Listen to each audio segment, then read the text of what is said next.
Oh, we just did this. Buhimmel. What was it? Hrabal or something? Harab. Oh, okay. I can't pronounce the... All My Cats. He's a Czech author, and he wrote a book called All My Cats. It was handed to me, and with a small disclaimer that this is not a happy book. And I didn't believe that going in and reading the first chapter, because it seems idyllic. Starts with a nice, lazy Sunday morning. It's this old retired couple. He's an author, and they're all, snuggled up with 5 of their cats in bed. And the wife says, what are we going to do with all these cats? And it seems lovely. And then it's just the rest of the book is this weird descent into madness as he is driven insane by his love and sense of responsibility for these creatures, and that he can't abandon them, but he can't manage them either.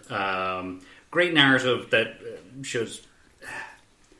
It's a great advertisement for neutering and spaying your pets, essentially. And yourself.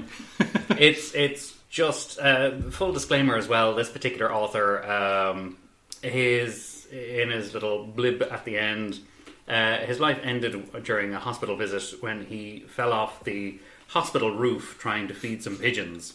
So there's a lot of suicidal ideology within this book that maybe is a little bit touches on the author's mental state, perhaps. Okay. Do you want to read No Longer Human after this? Maybe. Is it a happy book? Well, it's called No Longer Human. I mean, I needed a good dose of Pixar after reading this. It's just constantly there's an entire chapter dedicated to he gives away one of the cats, and he's like, okay, that's great. I mean, that was my favourite cat. I love that cat, but okay, it's gone to a happy home somewhere. And later on in the book, the cat comes back, and it's stopped eating. It started tearing out its own fur because it couldn't live in the city, and it was so stressed out. And then it's not the same cat when it comes back. It's not happy. And he goes through this entire court case in his head of his cat looking at him and accusing him of all these horrible, wasn't I a good cat? Wasn't I a good animal? And I looked after you, and you looked after me, and yet you betrayed me. Oh, and he goes through this, and it's just the cat is sat there, but he has this entire mental monologue built up in his own head. And this is what he subjects himself to. And I think there's also an element that really drives in here, because there's times when he could ask for help. He could go to the vet. He could... Even his wife suggests, why don't you take one of these animals to the vet? And he's, to let the vet take care of them, or let his wife take care of them. And it's, no, I have to do it. And he puts so much pressure on himself to perform, and he compares himself sometimes even to a veteran at times. And how can a man, how could they go to war and they could do these things that needed to be done, and yet here I am struggling to manage with these cats. So it's a bit of a downer. I don't know why I brought up this particular book. How many cats is he looking after? Oh, okay. I think in total there was 13. Oh my god. Not 13 at the same time. There was 5 at the beginning, and then 2 of the cats get pregnant. Okay. So then he has to, well, that's too many cats. There's now 10 kittens. There's 10 kittens. What I'm going to do is take 2 from each litter, and I'm going to mix them together, and then the mothers can look after that litter of 4, and I will take away the rest of the cats. And he has to deal with all of that, and that is a huge tragedy. So you would say there are then 13 reasons why you need to spay and neuter your cats. Yes, I would say so. About as depressing. I mean... Yeah, this is why I'm not allowed on this podcast.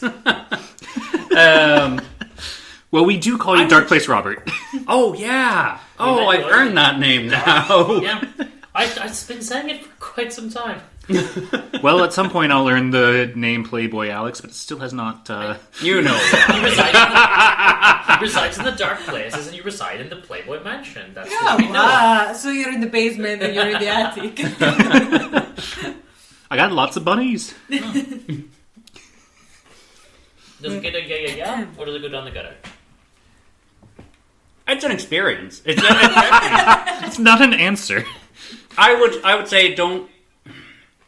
You need to go into it with a particular mindset. It is well worth reading, because you do actually see a very raw, betrayal of a human condition. that is quite fraught. It's well worth a read, but it's not a pleasant read at times. But also, you have to take a step back and think, they're cats. They're just cats. Is he just moany? Do you know what it is? No, he's not moany. Like, it doesn't come across as moany. It is very much, he is just, he's worried about these animals. And I can totally sympathise in it. I'm liking your ponytail. Oh, thank you very much. Completely irrelevant.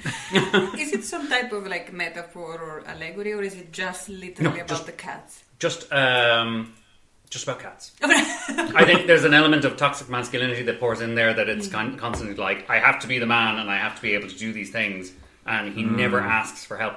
Even, it's not until the very end of the book when he realises that it's okay to take a back seat, and he actually literally does in his own car, and his wife is driving around. His wife pulls over and asks for directions, and he sees two postmen going past, and he thinks, well, they're going to know the area really well. I could ask them for directions.